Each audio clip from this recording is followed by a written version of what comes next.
ayat 18 sampai dengan ayatnya yang ke-31. Saya baca bagian ayatnya yang genap. Bapak Ibu Jemaat membalasnya dengan membaca ayatnya yang ganjil. Judul pembacaan atau perikop pembacaan kita pagi ini, hikmat Allah dan hikmat manusia. Dan demikianlah sabda Tuhan. Sebab pemberitaan tentang salib memang adalah kebodohan bagi mereka yang akan binasa. Tetapi bagi kita yang diselamatkan, pemberitaan itu adalah kekuatan Allah.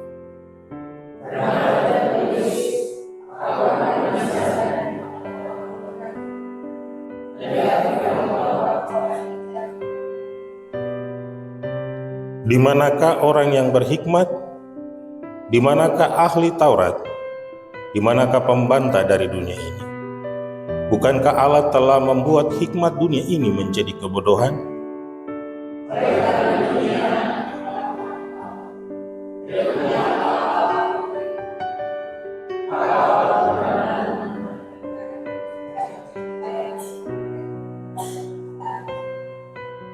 Orang-orang Yahudi menghendaki tanda, dan orang Yunani mencari hikmat.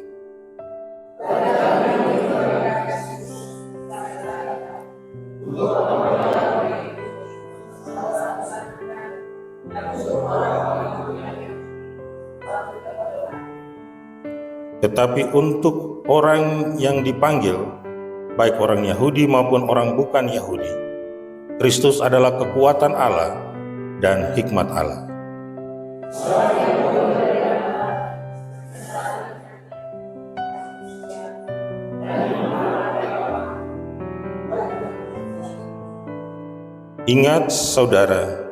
Ingat saja saudara-saudara, bagaimana keadaan kamu ketika kamu dipanggil menurut ukuran manusia.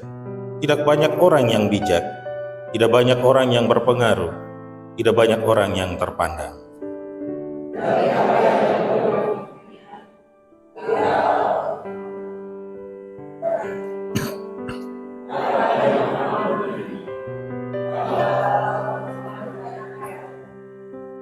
Dan apa yang tidak terpandang dan yang hina bagi dunia dipilih Allah, bahkan apa yang tidak berarti dipilih Allah untuk menyediakan apa yang berarti.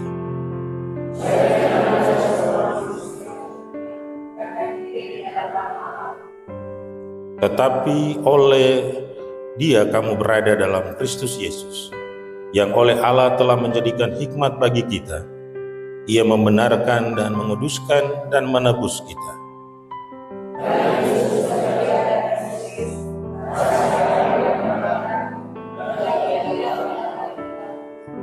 Demikianlah jauh pembacaan kitab suci di minggu pagi hari ini. Mereka yang disebut orang yang berbahagia ialah mereka yang tidak saja menjadi pendengar, tetapi mampu atau sanggup menjadi pelaku-pelaku firman dalam hidupnya tiap-tiap hari. Pujian kepada Kristus untuk selama-lamanya. Kita aminkan dari nyanyian rohani 84 ayatnya yang keempat. Di hati kami Tuhan kau tuliskan sabda-Mu.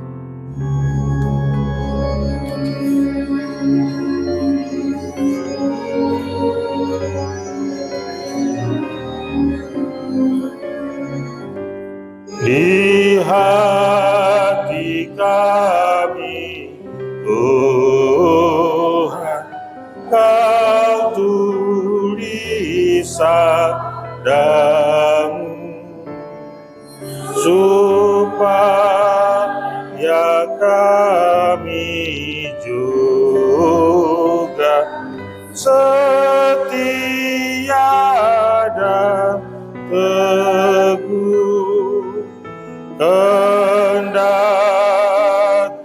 gunung goyah, binasa dunia,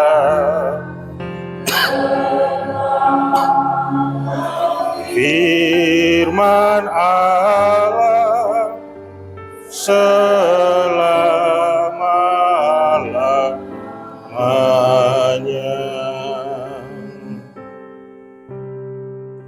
Baik Bapak Ibu Jemaat Tuhan, di dalam mensyukuri kebaikan dan pemeliharaan Tuhan hingga kita boleh berada di hari yang ke-12 di tahun 2025, kita akan menyiapkan persembahan syukur kita. Dan untuk mengiringi jalannya persembahan syukur, kita akan menyiapkan nyanyian rohani 158, Rohani 158 ayat 1 dan seterusnya. Kita nyanyikan untuk mengiringi jalannya persembahan syukur. Sementara Bapak Ibu Jemaat Tuhan menyiapkan persembahan syukur pagi ini, kita diingatkan oleh kata-kata firman Tuhan yang berasal dari 2 Korintus 8 ayat 1 dan ayat 12 dan ayatnya yang ke-13. Sebab jika kamu rela memberi, maka pemberianmu akan diterima. Kalau pemberian itu berdasarkan apa yang ada padamu, bukan berdasarkan apa yang tidak ada padamu. Isilah Tuhan hidupku dan kata-kata seterusnya.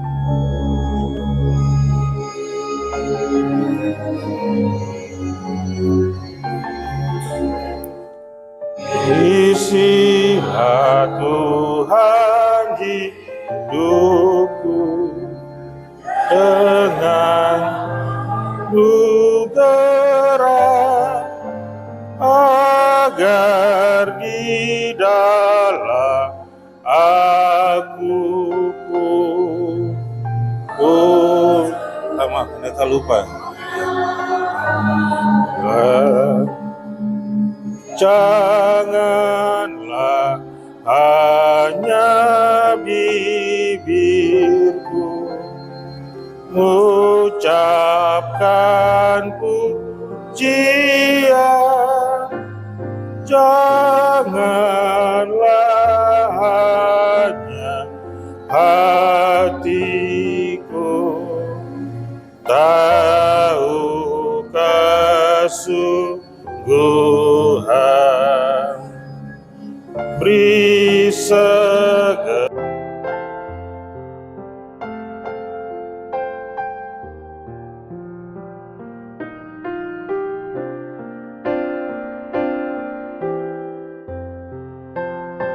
selamat pagi untuk kita semua.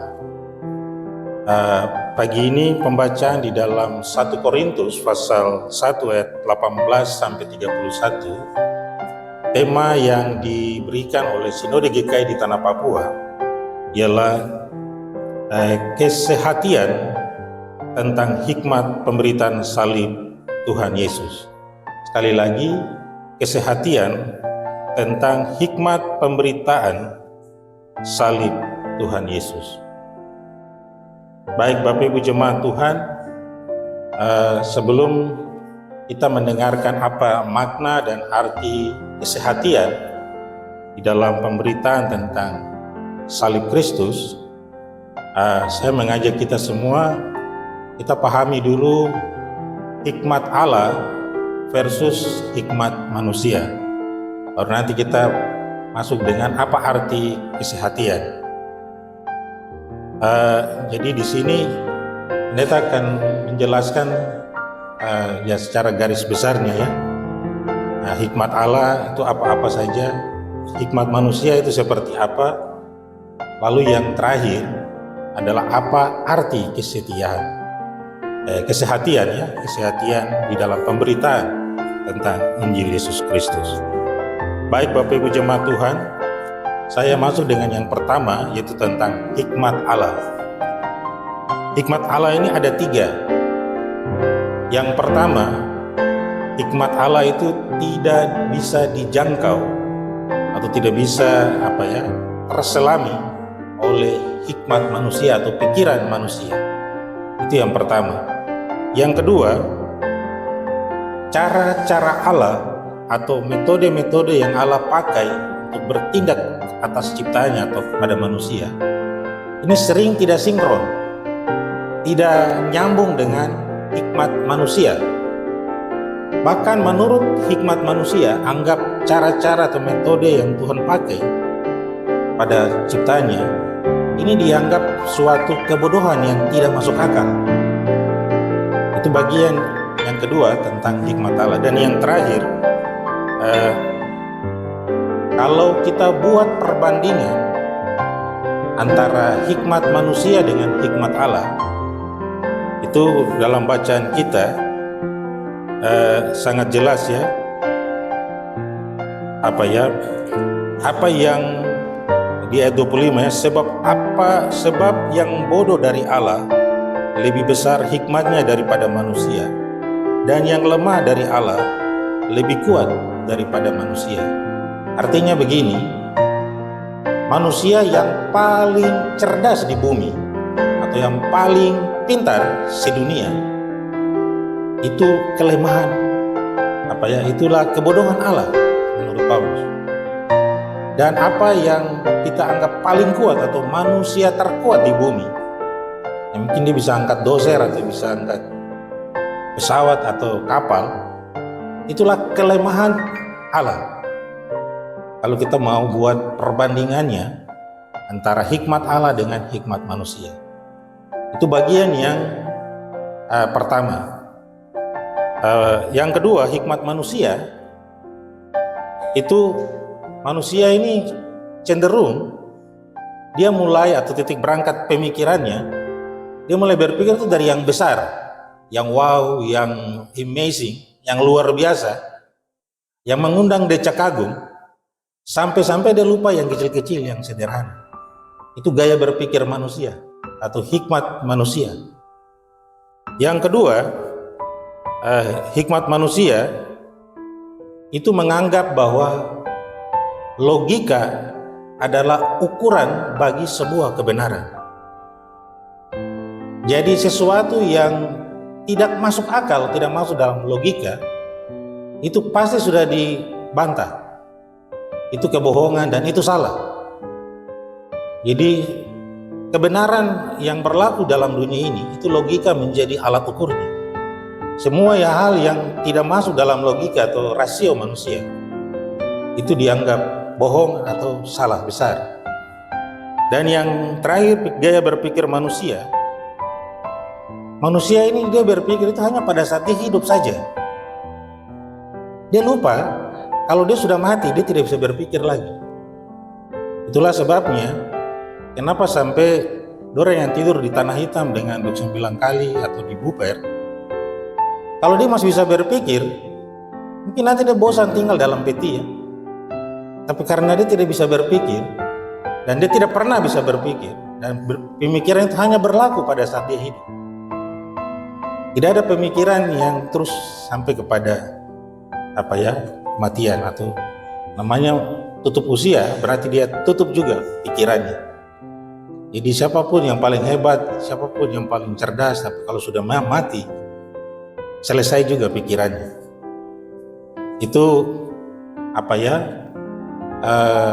hikmat Allah dan hikmat manusia. Dan yang terakhir, kesehatian. Apa makna kesehatian? Kalau bicara hikmat dunia atau hikmat manusia, itu orientasinya selalu berbicara tentang intellectual quality atau intelektual kecerdasan. Akademisi bicara tentang kejeniusan semata-mata. Bahkan di ayat 21 bilang bahwa kalau Bapak Ibu baca ya ayat 21, hikmat dunia, oleh karena dunia dalam hikmat Allah tidak mengenal Allah oleh hikmatnya, maka Allah berkenan menyelamatkan mereka yang percaya oleh kebodohan pemberitaan Injil. Jadi hikmat dunia atau kita punya raport yang kita terima dari SD sampai perguruan tinggi, itu tidak ada nilai hati ya, tapi semuanya nilai tentang IQ, tentang kecerdasan, kejeniusan. Tapi mengapa Allah pilih hati dibanding dengan otak? Karena kepemilian Allah lebih menonjolkan yang namanya EQ, emotional quality, moral dan etika, hati yang baik. Saudara boleh pintar, boleh jenius, Tapi hatimu busuk dan jahat, Tuhan tidak pakai. Itu maksudnya. Sehingga Allah cenderung memilih orang itu dari hatinya, bukan dari otaknya. Mau sepintar apapun, mau sejenius apapun diri kita, tapi hati kita penuh dengan kejahatan, kebusukan, hati kita penuh dengan iri hati, dendam, ini Tuhan tidak pakai, tidak memilih kita. Makanya kita bisa lihat ya cerita tentang Daud. Daud dipilih bukan karena Samuel saja sampai bingung. Kenapa anak kecil yang masih merah-merah ini? Kenapa tidak ada kakak-kakak yang ganteng-ganteng dan gagah?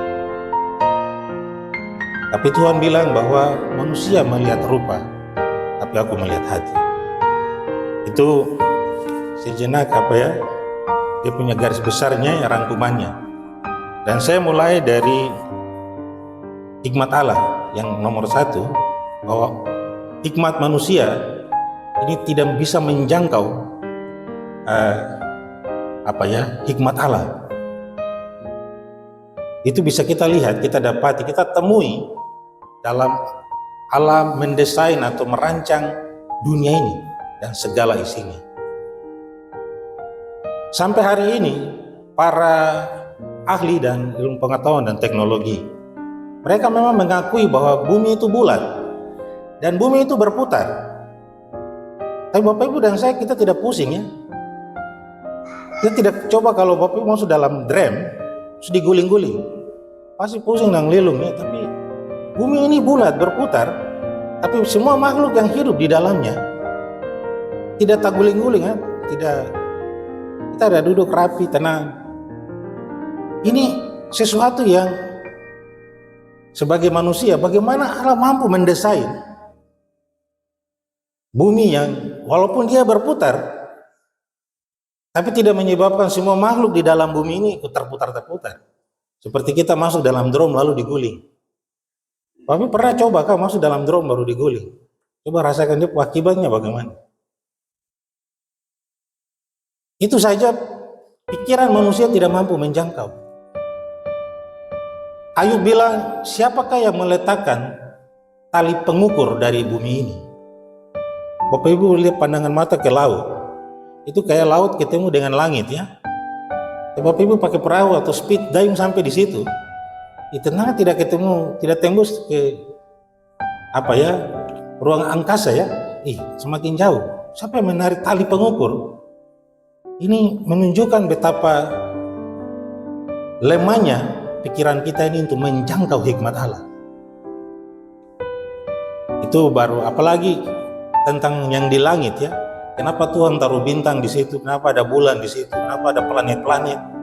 Kenapa ada matahari? Jadi kalau kita mau mengandalkan pikiran kita untuk menyelami pikiran Allah atau hikmat Allah, amat sangat jauh dan kita tidak mungkin mencapainya. Itu bagian yang pertama. Bagian yang kedua tentang hikmat Allah. Kadang-kadang Tuhan punya cara atau metode yang dia pakai untuk bertindak atau untuk berperkara atau terlibat dalam hidup manusia. Ini tidak sinkron dengan pikiran kita manusia, dengan hikmat kita manusia. Salah satu contohnya seperti yang terjadi dalam kitab Korintus pagi ini, yaitu tentang salib. Ini bagi orang Yahudi, mereka anggap salib itu batu sandungan bagi mereka. Kita tidak sinkron dengan cara-cara Tuhan, bagaimana Tuhan berkarya atas hidup manusia. Mereka anggap bahwa Yesus ini tidak memenuhi syarat sebagai seorang mesianis. Karena menurut pemahaman Yudaisme atau mereka yang menganut hukum Taurat, seharusnya Mesias itu dia tampil seorang superior, seorang yang heroik dan patriotisme. Nun tidak terima Yesus yang mengajar lemah lembut. Kalau orang tampilan di kiri kasih kanan, ini model apa ini? Mesias yang kayak bagaimana ini? Apalagi endingnya dia mati konyol di atas kayu salib. Ini tidak nyambung. Bagi orang Yahudi, Mereka sampai hari ini, sampai pagi ini, mereka masih tunggu kedatangan Mesias. Karena ukuran yang mereka gunakan, itu mereka pakai ukuran kacamata pikiran hikmat manusia. Sehingga mereka tidak connect, tidak nyambung dengan cara Tuhan menyelamatkan manusia melalui jalan hinaan kayu salib. Karena dalam kerajaan Romawi, orang yang disalibkan itu kan penjahat kelas kakap. Sesuatu yang hina, sesuatu yang apa sih ada kebanggaan, tidak ada sama sekali. Hal ini menyebabkan bagi orang Yahudi itu suatu batu sandungan untuk tidak bisa menerima kenyataan bahwa Yesus adalah Mesias dan dia harus mati melalui jalan hinaan di atas kayu salib. Jadi bukan saja hanya bangsa Israel yang tidak connect ya, kita juga yang hari ini juga kadang-kadang tidak connect. Kita sama seperti dua orang yang jalan di Emmaus. Udah jalan sama-sama Tuhan Yesus. Dua cerita tentang Tuhan Yesus. Bahkan dua cerita sama Yesus sendiri. Misalkan kalau orang bicara orang kan tidak mungkin dia ada di situ ya. Atau lagi rancang-rancang, lagi gosip-gosip kan tidak mungkin kita bicara orang lain. Orang itu ada di tempat. Tapi dua orang di Emmaus ini tidak. Duna bicara orang yang ada sama-sama dengan dua. Tapi Duna tidak mengenal dia. Nah ini menunjukkan bahwa kadang Tuhan terlibat dalam hidup kita. Kita tidak pahami, kita tidak nyambung. Karena tadi ya, hikmat manusia, dia tidak mengenal Allah. Sehingga dia tidak sambung dengan cara-cara Tuhan berkarya atas hidup kita manusia. Pendeta sering juga kadang-kadang datang berdoa orang yang sudah sakit menahunnya. Dia mempertanyakan, Tuhan itu tidak adil. Kenapa orang lain sehat, selalu saya ini sakit? Jadi pendeta bilang sama dia, Tuhan punya cara yang mungkin kau belum mengerti. Tapi kita tidak bisa mendikte Tuhan. Kecuali manusia. Manusia itu yang kita harus dikte dia tentang apa yang baik dan apa yang benar. Kalau Tuhan tidak perlu didikte, dia tahu apa yang baik bagimu secara pribadi dan apa yang tidak baik. Mungkin Tuhan mau kau ada dalam keadaan sakit. Karena hampir semua manusia pendeta lihat jemaat, kalau sakit itu Alkitab cuma berapa senti saya di depan kepala. Tapi coba kalau dia sehat, dia tahu Alkitab ada di dunia mana, dia ada di dunia mana. Jadi apa ya, kadang-kadang Tuhan pakai cara-cara kita seperti terlihat seperti Tuhan tidak adil. Tapi mungkin Tuhan merasa bahwa itulah yang terbaik bagimu. Sebab pada saat engkau terbalik, lemah dan tidak berdaya, engkau bergantung sepenuhnya kepada pertolongan Tuhan. Dan kau tidak mengandalkan dirimu sendiri, apalagi hikmat manusia. Oleh karena itu, apa yang dialami oleh orang Israel sebagai batu sandungan, untuk meyakini bahwa Yesus adalah Mesias, janganlah menjadi jadi peringatan untuk kita supaya kita lebih peka, lebih sensitif dalam membaca bagaimana cara Tuhan terlibat dalam hidup kita, baik pribadi, keluarga, dan persekutuan. Itu orang Yahudi. Orang Yunani lain lagi. Jadi cara Tuhan ini bukan saya tidak dipahami oleh orang Yahudi, tapi juga oleh orang Yunani. Orang Yunani ini menganggap diri mereka berhikmat karena mereka dikenal sebagai bapak-bapak yang melahirkan para filsuf-filsuf terkenal. Socrates, Aristoteles, para filsuf-filsuf yang mendunia sampai hari. Pikiran-pikiran mereka masih terus menjadi fondasi bagi pengetahuan. Dan mereka menganggap bahwa pemberitaan Paulus dan kawan-kawannya tentang salib itu suatu kebodohan. Karena apa? Mereka pakai logika sebagai alat ukur kebenaran. Segala sesuatu yang tidak masuk akal itu dianggap tidak benar. Padahal mereka lupa bahwa orang Yunani ini dikenal dengan kepercayaan akan dongeng-dongeng, mitos-mitos, dan cerita-cerita tahayul. Dewa Zeus, pernah dengar ya, dewa Dewi, dewa Zeus, Aphrodite, dewa-dewi Yunani, Athena dan sebagainya. Padahal kalau kematian Yesus disalib itu fakta sejarah. Dan itu bisa dibuktikan di dalam dokumen sejarah, ada dalam rekaman-rekaman sejarah masa lampau. Dan itu tersimpan di Louvre Paris dalam museum, tapi juga di Gereja Vatikan. Berita tentang kematian Yesus disalib ini bukan cerita mitologi, bukan dongeng-dongeng, bukan hayalan-hayalan, bukan tahayul. Itu fakta sejarah. Dan itu bisa ditelusuri rekaman sejarahnya. Memang benar-benar pada zaman Romawi, pada saat Herodes menjadi gubernur, semua dicatat dengan detail lengkap. Tapi mereka anggap berita tentang salib ini kebodohan. Karena mereka lupa diri bahwa mereka anggap mereka ini melahirkan para filsuf-filsuf hebat seperti Aristoteles, Socrates, dan lain-lain yang meletakkan dasar dari ilmu pengetahuan.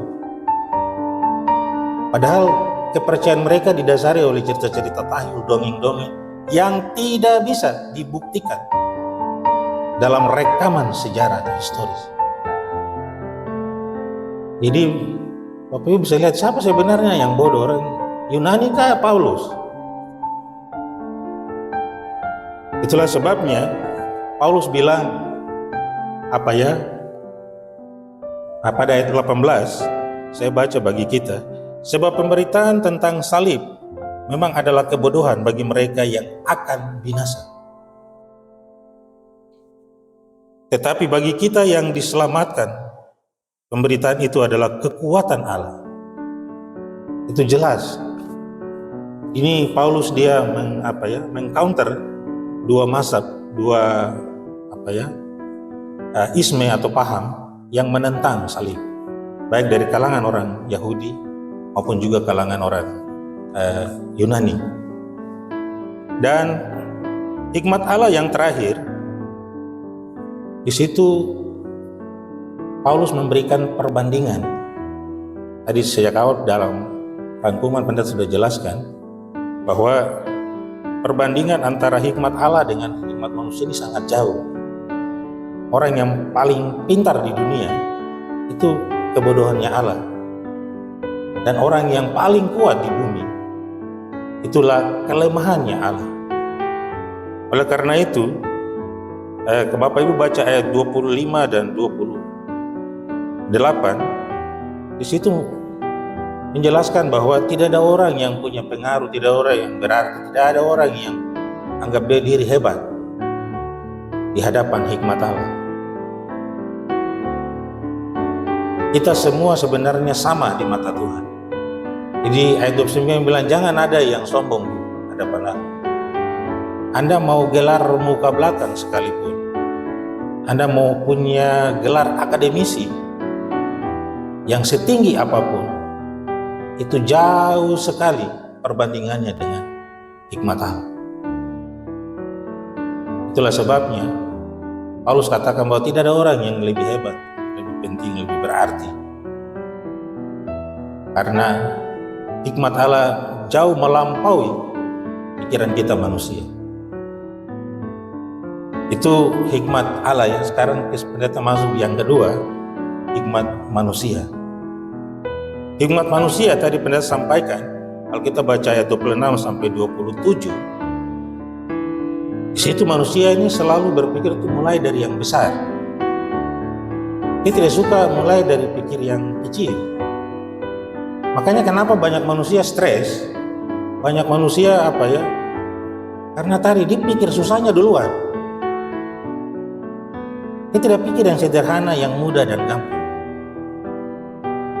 Makanya Bapak Ibu dalam jemaat kadang-kadang jangan ada dengar istilah ya, aduh jemaat Harius ini sebenarnya untuk pelayanan bisa baik, tapi orang pintar banyak jadi bukan berarti kita salah atau kita keliru bahwa Tuhan tidak mau kita menjadi orang yang pintar atau jenius. Tapi tadi ya, ayat 21 jelas bahwa hikmat dunia ini dia tidak mengenal Allah. Oleh karena itu Allah meniadakan ayat 19, karena ada tertulis, aku membinasakan hikmat orang-orang berhikmat dan kearifan orang-orang bijak akan kulenyapkan. Karena tadi kita punya pikiran ini karena selalu mau langsung yang wow, yang hebat, yang luar biasa, sehingga kita lupa hal-hal yang sederhana. Bapak Ibu, Thomas Alva Edison ini menciptakan bola lampu. Pada masa lampau di zamannya, Thomas Alva Edison ini anak paling bodoh dalam kelasnya. Dan semua guru-guru tidak sanggup untuk mengajar Thomas Alva Edison kecil waktu itu. Tapi dia bisa dengan kegigihan seorang ibu mendidik dia di rumah, menjadikan dia seorang ahli dan ketenarannya tidak terhilang sampai hari ini. Dengan gagasannya dia mengubah bumi yang pada saat malam hari itu gelap gulita, tapi hari ini orang dari luar angkasa bisa melihat bumi ada cahaya. Itu datang dari pikiran anak yang dianggap paling bodoh. Jadi segala sesuatu yang besar itu dimulai dari yang kecil. Makanya Yesus dalam pengajaran, Yesus tidak pernah bilang kamu belajar dari yang besar-besar, yang hebat-hebat, yang amazing, yang mujizat, yang spektakuler. Tidak. Tapi Tuhan Yesus bilang belajarlah dari perkara-perkara yang kecil. Baru kau bisa naik satu tangga untuk mengatasi perkara-perkara yang lebih besar. Itu sejarah membuktikan dan Yesus sendiri mengajarkan kita mulai dari kecil. Jangan pikiran kita langsung belum apa-apa langsung mulai langsung besar. Ya, ke depan jemaat di tahun 2025 ini pasti punya banyak rencana-rencana ke depan untuk bagaimana pertumbuhan jemaat ini, perkembangan jemaat nanti kemana dan bagaimana. Ya, Yesus memberikan dasar. Kita mulai dari yang kecil-kecil dulu. Kan dulu jemaat ini ada juga dari kecil ya, dari sekolah minggu, tidak langsung PKB dan PW. Dari kecil-kecil dulu. Baru mulai beranjak kepada yang besar. Pesan untuk generasi muda, tidak jadi jaminan Anda anak Kapolda atau kepala dinas langsung kau menghayal nanti jadi kepala dinas atau jadi Kapolda sama dengan bapakmu. Banyak anak-anak muda pendeta hari ini perhatikan, mereka punya gengsi ini kuat sekali. Sudah tidak punya kualitas intelektual, tapi gayanya kayak profesor doktor. Tidak mau jadi cleaning service, malu kalau jadi kuli bangunan, malu kalau jadi satpam. Ini kayak nanti kalau pucuk-pucuk lewat berusaha ada skop-skop, kena panas, aduh siapa harga diri jatuh ini. Bangun. Yesus bilang tidak bisa kita langsung dari besar. Belajarlah dari kecil. Kau mau menghayal pimpin negeri ini, kau mulai dari tahu pimpin doa dulu. Kau mau menghayal bangun rumah tangga, rumah masa depan yang baik. Belajar bangun pagi, bukan pulang pagi, remaja pulang pagi. Bagaimana kau mau menghayal bangun rumah tangga? Kalau bangun pagi saja susah. Akhirnya yang kau bangun itu rumah hantu dan rumah duka.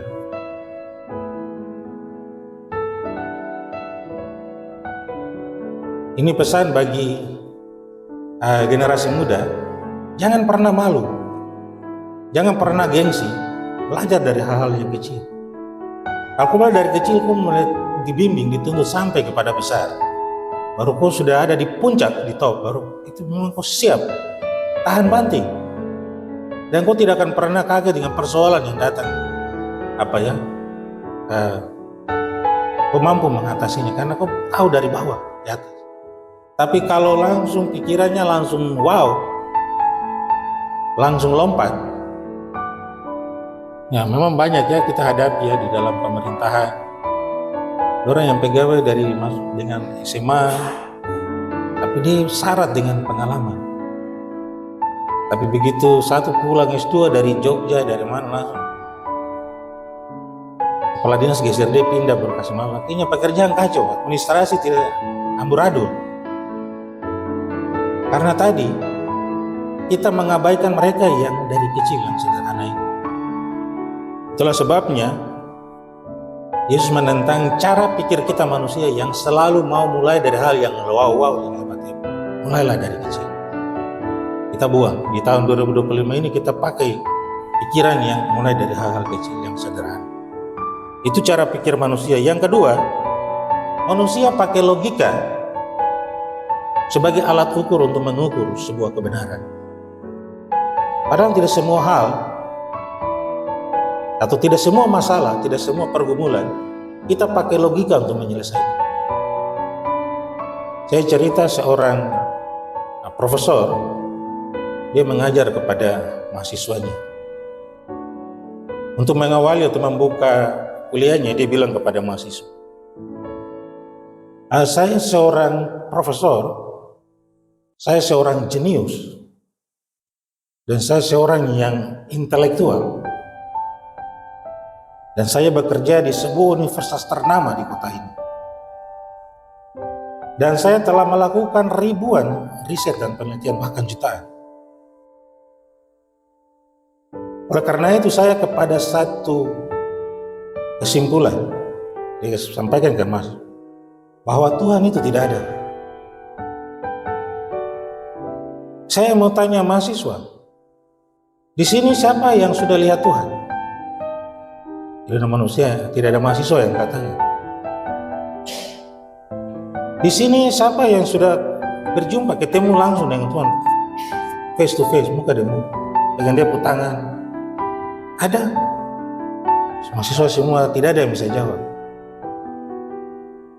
Jadi kalau sesuatu yang tidak bisa dilihat dan tidak bisa diraba atau dipegang, menurut sains dan ilmu pengetahuan, itu berarti tidak ada.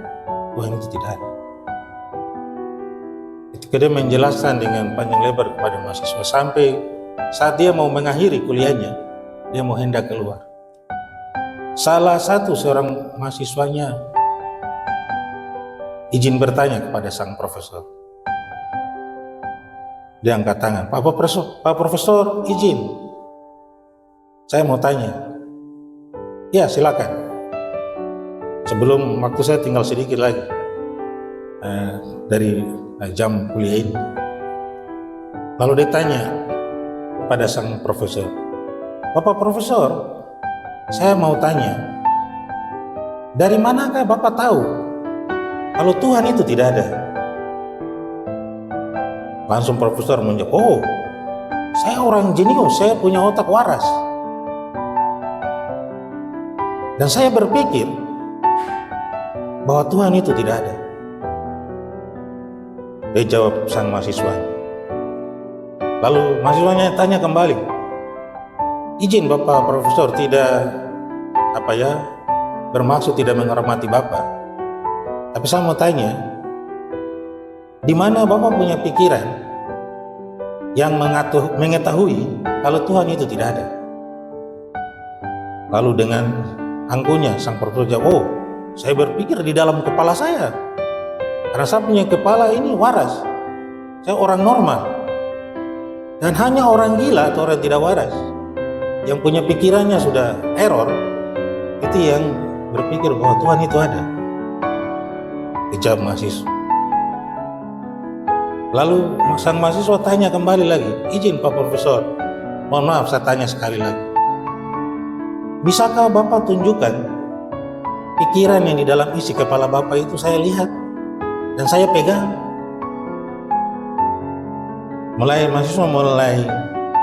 Ketika mahasiswa mempertanyakan dua itu, sang profesor langsung diam 1000 bahasa. Bisakah saya lihat pikiran Bapak yang di dalam kepalamu? Bisa saya lihat, saya jumpa langsung, saya pegang langsung bahwa oh ya memang betul. Saya temui bahwa dalam pikiran Bapak ini Tuhan tidak ada. Lalu sang profesor tidak mampu untuk bisa menjawab pertanyaannya yang ketiga. Lalu si mahasiswa mengambil sebuah kesimpulan.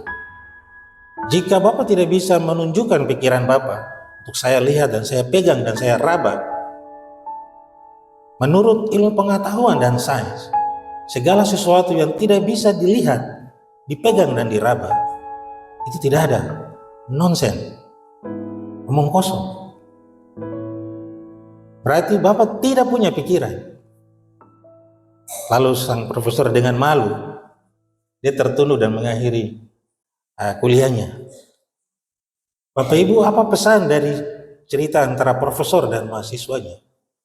Bahwa tidak semua hal di dalam dunia ini bisa kita selesaikan, kita andalkan otak kita atau kecerdasan IQ kita. Karena ada hal lain, pergumulan-pergumulan lain yang itu di luar dari logika manusia. Contoh yang sederhana, saya punya pengalaman. Sewaktu saya tugas di Wamena, saya mengalami kecelakaan. Saya jalan dan jatuh di kali, saya punya tulang retak. Itu di luar jangkauan, tidak ada komunikasi, kan itu daerah yang terisolir. Tapi saya pemama di Dok 8 di Jayapura, dia bisa rasakan dan dia bisa tahu. Menurut Bapak Ibu, kira-kira dia pakai teknologi apa? Bisakah itu dijelaskan secara ilmu pengetahuan dan teknologi? Kontak batin antara anak dan ibu. Jadi kita tidak bisa angkuh dan sombong akan segala capaian akademisi kita, mau gelar, mau ke belakang, mau punya pendidikan yang tinggi, itu tidak menjamin bahwa kita memiliki hikmat Allah. Itulah sebabnya di Indonesia sebenarnya tidak kekurangan orang pintar. Banyak profesor, doktor dari Sabang sampai Merauke ini. Dan selama universitas masih terus buka untuk menerima mahasiswa, kita tidak kehabisan para sarjana-sarjana, baik pasca sarjana sampai kepada S3 dan sebagainya. Tapi dari dulu sampai sekarang Indonesia ya, nasibnya begitu-begitu aja. Kita belum mampu. Malaysia saya sudah susah kita kalah.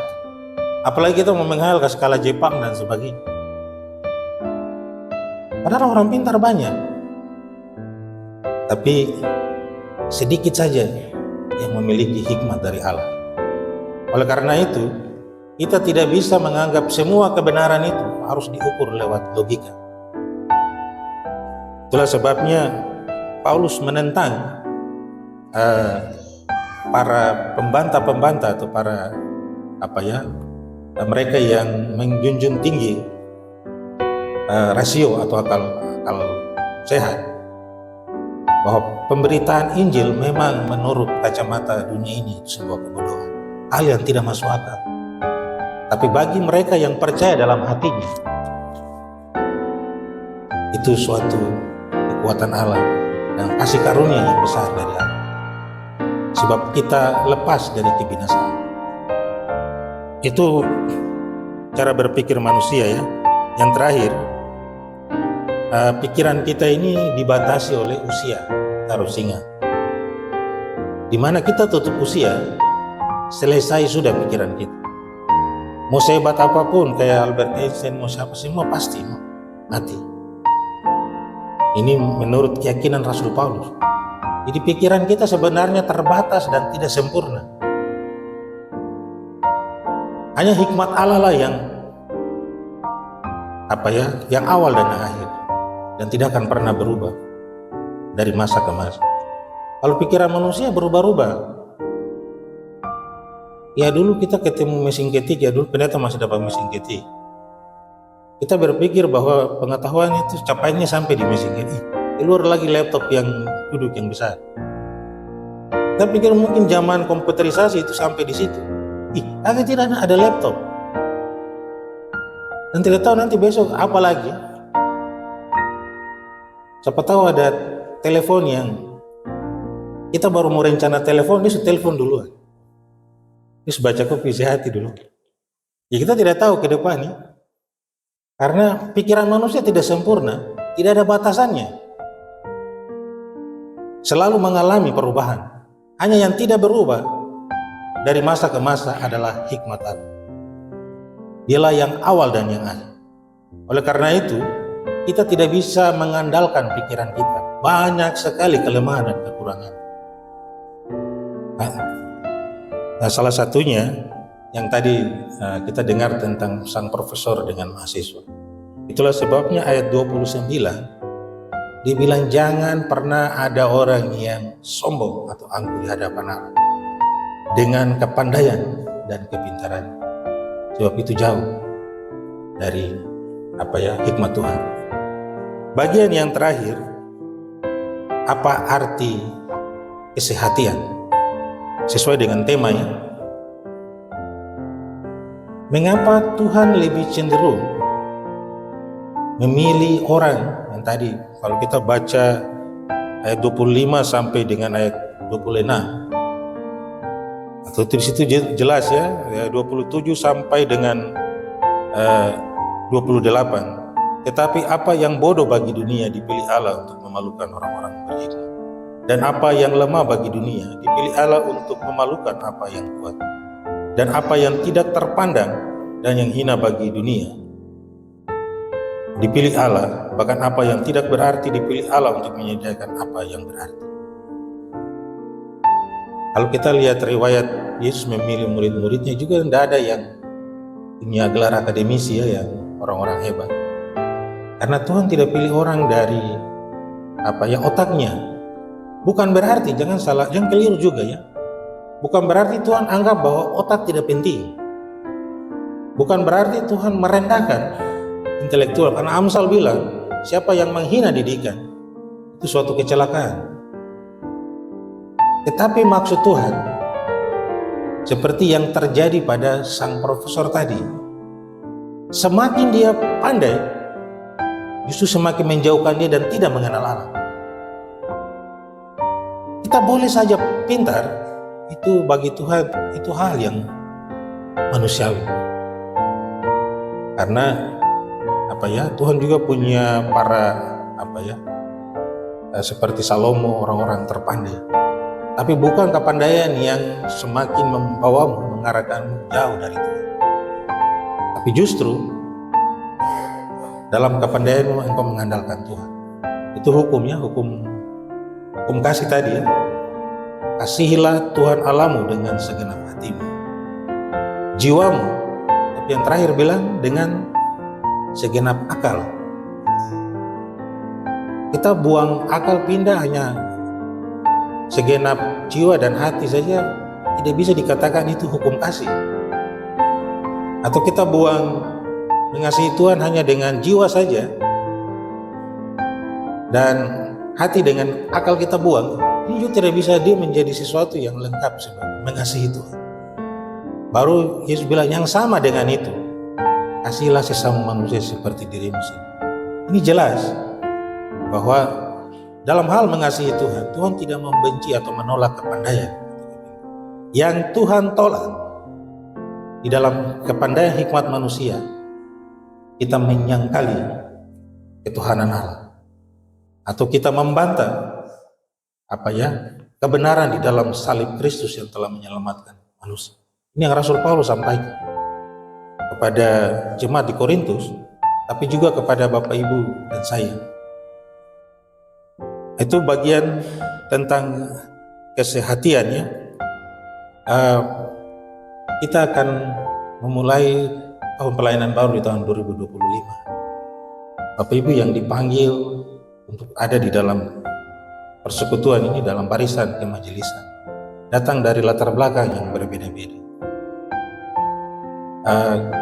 Firman Tuhan tadi jelas bahwa kita hanya bisa dimungkinkan mengatasi segala macam pergumulan dalam jemaat, tantangan, cobaan yang akan kita hadapi di tahun ini. Kalau kita mengandalkan hikmat manusia, pasti dalam perjalanan ini ada penatua atau syamasi yang bisa saja meninggalkan jabatannya banyak kali, jabatan di tengah perjalanan. Karena Anda dipilih bukan karena saudara lebih pintar dari semua yang ada di dalam jemaat Hario Sapeo. Saudara dipanggil ke dalam jabatan penatua bukan karena saudara punya popularitas dan ketenaran atau lebih layak, lebih pantas, hidupmu lebih suci dari yang anggota jemaat yang ada. Tidak ada sama sekali. Dan saudara dipilih seperti dalam nyanyian rohani 147. Anda dipilih dari penghuni bumi ini untuk mengaku dalam jabatan sebagai hamba Tuhan. Terpilih dari dalam dunia. Kita tidak menyanyi terpilih dari satu RT, RW, kelurahan, provinsi, satu kampung. Tapi jutaan umat di bumi mata Tuhan melihatmu. Dan dia memilihmu karena apa yang disampaikan pada tema kita pagi ini. Dia melihat hati. Kalau hati yang masih mendua atau setengah-setengah, hati yang suka sumut-sumut, hati yang cenderung tidak mau mengampuni dan sebagainya, itu yang nanti akan menjadi penghalang terbesar bagi pelayanan di tahun 2025 ini. Jadi tadi Tuhan tidak butuh orang harus punya predikat akademisi yang hebat, karena menurut Tuhan itu nomor 2. Karena hati itu yang utama. Apa buktinya? Mengapa hati itu yang terutama? Saya punya teman SMA Negeri 2, orang Buton. Kami sama-sama sekolah di SMA Negeri 2. Itu dalam mata kuliah ya, dalam bidang studi matematika. Kalau guru jelaskan 3 kali, kalau untuk dia harus 5 atau 6 kali baru dia bisa connect dengan kami semua. Tapi dia punya cita-cita luar biasa, dia mau masuk Akpol, Akademi AKABRI ya, kepolisian. Nah, Akademi Kepolisian ini memberikan standar nilai matematika ini sangat tinggi. Tapi secara kemampuan IQ-nya, kami semua sarankan, aduh kawan, kau cari cita-cita lain sudah. Mengingat bahwa matematika saja kau udah lemah sekali. Tapi dia tidak mau.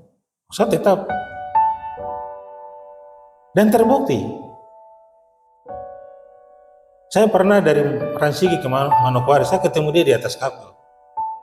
Dia lengkap dengan balok. Saya kaget. Kawan gue yang dulu. Yang jadi. Dia punya otak memang lemah. Tapi di dalam hatinya ada kekuatan, ada motivasi yang tidak kenal lelah dan tidak pandang. Apapun tantangannya di depan, saya akan tabrak. Gitu.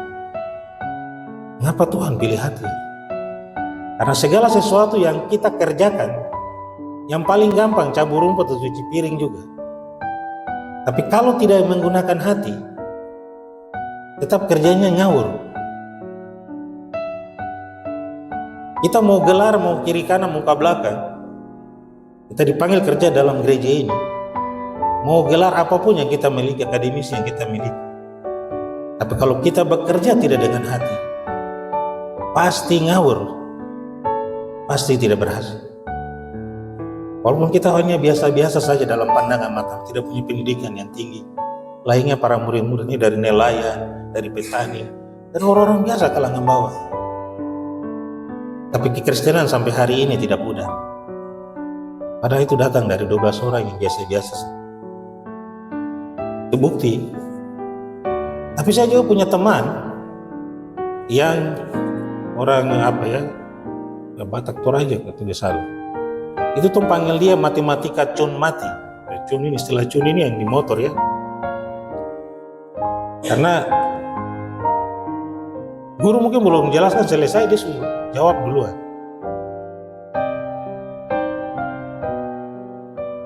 Seorang perempuan ya, orangnya cantik. Dia lanjut kuliah di Jakarta, masuk di di UI ya. Dalam perjalanan dia kuliah, dia dihamili oleh pacarnya. Karena dia malu, karena telah hamil. Dia takut orang tuanya atau malu dengan masyarakat. Akhirnya dia memilih bunuh diri. Dan berita tentang dia bunuh diri datang sampai di Jayapura. Kami yang pernah sekolah sama-sama dengan dia, kami semua jadi menyesal. Aduh, coba yang bodoh-bodoh yang mati tak apa-apa. Ini yang pintar beriman, ini meninggal ini. Kalau yang mati ini, ini nawa-nawa hati terlalu penting ini. Ini tidak berguna juga kalau ini pintar sekali baru meninggal, mati bunuh diri. Dia punya IQ yang luar biasa, kehebatan yang luar biasa. Tapi sayang sekali dia tidak diimbangi dengan emotional quality. Dia tidak memiliki hati yang kuat dan teguh. Seperti teman polisi tadi. Dia bodoh biasa-biasa, tapi dia memiliki hati yang kuat. Dia berhasil. Sedangkan yang pintar malah dia berujung dengan ending yang tragis, mati bunuh diri. Itulah sebabnya apapun yang Bapak Ibu kerjakan, mau tukang ojek, mau jual pinang, mau jadi cleaning service, mau kuli bangunan, apa saja yang Bapak Ibu kerjakan, kerjakanlah dengan hati. Jangan andalkan otakmu. Sebab segala sesuatu yang dikerjakan atau diperbuat di dalam dunia ini, kita tidak menggunakan hati, itu pasti gagal. Itulah sebabnya tema Sinode GKI di tahun 2025 untuk meletakkan dasar pelayanan di tahun ini ke depan. Baik tidak saja bagi majelis jemaat, tapi juga Bapak Ibu yang hadir pagi ini secara pribadi maupun keluarga. Ingat pesan firman Tuhan, bahwa apapun yang Anda kerjakan, mau sebagai ibu rumah tangga kah, mau sebagai mahasiswa kah, apa saja, lakukanlah itu dengan hati. Karena Tuhan selalu memilih orang-orang pilihannya, bukan dari segala macam pernak-pernik yang dia raih secara akademis, tapi Tuhan melihat setiap hati kita manusia. Kiranya melalui sabda Tuhan pagi ini menjadi kekuatan kita, menjadi penuntun hidup kita di tahun yang baru atau dalam lembaran baru di tahun 2005 ini. Kita lebih menguatkan hati kita untuk mengatasi segala cobaan dan tantangan hidup. Tuhan memberkati. Amin.